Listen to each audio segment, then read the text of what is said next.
to this video, which is all about how mindfulness can help you sleep better. So as we've been talking in the previous videos, we've just been discussing what happens when you have that initial shock of a change in your life, and what then happens to you through that process. And we're talking about the skill of mindfulness to help you through that recovery period. And in today's video, we're going to talk about how mindfulness can help you sleep better. So to be able to understand how mindfulness can help, we need to understand a little bit more about how the role of our moods can play in influencing our sleep patterns. I'm sure you've all had those sleepless nights where you wake up and you can't stop thinking about something. Maybe it is paying your credit card bill, or an argument that you've had with somebody, and it will be playing on your mind over and over and over, and it will keep you awake. Well, stress and anxiety are perfectly normal for us to feel, and are essential really to our survival. However, our body's response can be sometimes a little bit over dramatic. And that's because the body doesn't understand the difference between you worrying about paying your credit card bill versus a life or death situation. When you start to feel stressed, what happens is your nervous system jumps into action, and it triggers a wave of inflammatory stress hormones such as cortisol, which will be released into your bloodstream, accelerating your pulse, dilating your blood vessels, and redirecting nutrients to your heart, your lungs and your muscles, the organs that you need to survive. So if you were being faced by a big woolly mammoth in those prehistoric days, this cortisol hormone will help you to run away or to fight that woolly mammoth. It also wakes you up. There is another hormone called melatonin, which is the one that helps you relax and go to sleep, and there's a bit of a fine balance between cortisol and melatonin. But when you're feeling stressed, the cortisol outweighs melatonin, pushes it away, and that cortisol is running through your system. You may even experience some digestive upsets as well, which is caused by the fact that all this is happening in your body. So how can mindfulness help?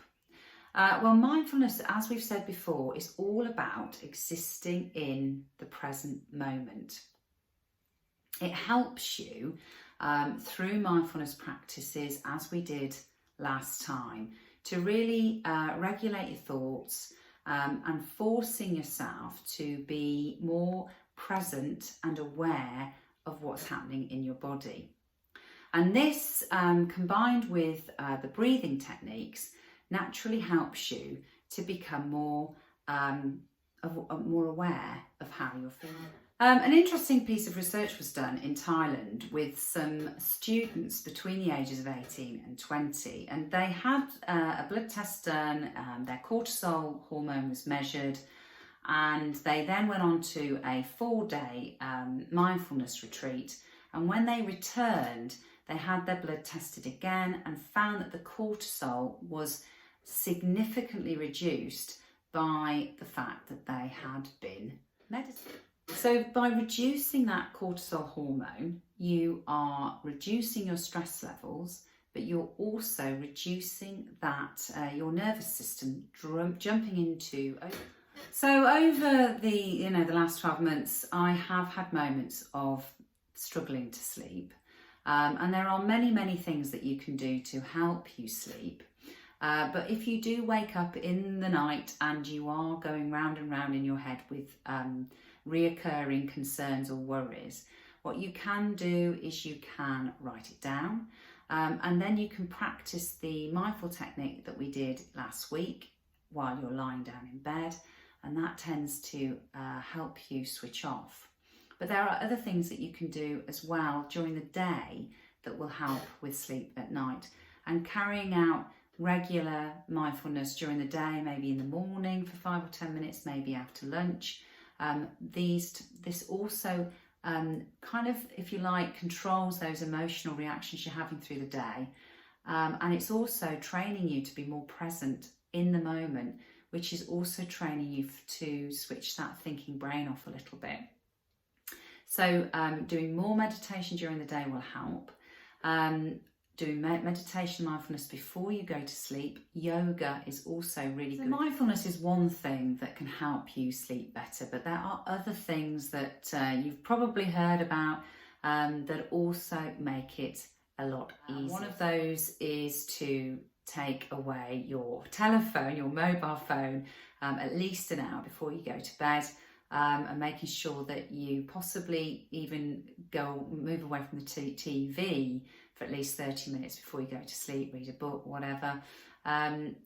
Keeping your room really dark helps, and making sure that the temperature in your room is right. These things will also aid a good night's sleep. And again, things like reducing the amount of alcohol you drink, although we do believe that it helps us sleep, it probably makes the quality of sleep not as good. So you might fall asleep, but you're not actually going into a deep sleep when you've had a lot to drink before bed. And also diet. So there are a number of things that can help sleep. I think from my perspective, to get your sleep right, particularly around the recovery period after a big change, a big shock, is vitally important, because with that, it's kind of a core thing that will enable you to get, recover in many other parts of your day-to-day life. It'll help you have the energy to go and do exercise. It'll help you have the focus to look at your diet and to figure out the best way through the change. So I would suggest assessing how good that is right now, and maybe having a go with some mindfulness techniques.